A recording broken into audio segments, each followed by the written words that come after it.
அருட்பெருஞ்சோதி அருட்பெருஞ்சோதி தனிப்பெருங்கருணை அருட்பெருஞ்சோதி திருவருட்பிரகாச வளலா திவ்ய திருவடியிலேயே சரணம். வணக்கம். இன்றைக்கு நாம் சிந்திக்கக்கூடிய அகழ்வரிகள் 159 160 அகழ்வரிகள். நான் அந்தமில்லா நலம் பெற எனக்கே ஆனந்த நல்கிய அருட்பெருஞ்சோதி.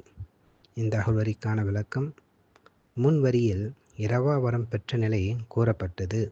இந்த வரியில் முடிவில்லா நன்மை பெற்றது கூறப்படுகின்றது.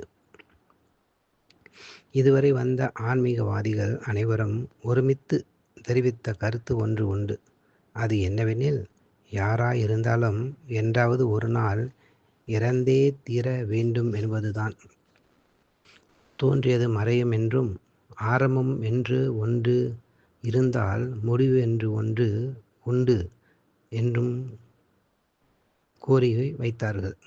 ஆனால் நம் பெருமானார் ஒருவர் மட்டுமே பிறந்தால் இறந்தே தீர வேண்டும் என்ற அவசியம் இல்லை என்று போதித்தார். அதேபோல் முடிவு என்பதே இல்லாத நன்மையை நான் அடைவதற்கு எனக்கே ஆனந்தத்தை அளித்த அருட்பெருஞ்சோதி என்று விளக்குகின்றார். முடிவில்லாத நிலை பெற்றார் என்பதற்கு ஆதாரம், ஆடுகின்ற சேவடிக்கே ஆளானேன், மாளாத யாக்கை பெற்றேன், கூடுகின்ற சன்மார்க்க சங்கத்தே நடுவிருந்து குலாவுகின்றேன், பாடுகின்றேன் எந்தை பிரான் பதப்புகளை அன்பினோடு பாடி பாடி நீடுகின்றேன், இன்ப கூத்தாடுகின்றேன், எண்ணமெல்லாம் நிரம்பினேனே. நன்றி. அருட்பெருஞ்சோதி அருட்பெருஞ்சோதி தனிப்பெருங்கருணை அருட்பெருஞ்சோதி திருவருட்பிரகாச வளலா திவ்ய திருவடிகளே சரணம்.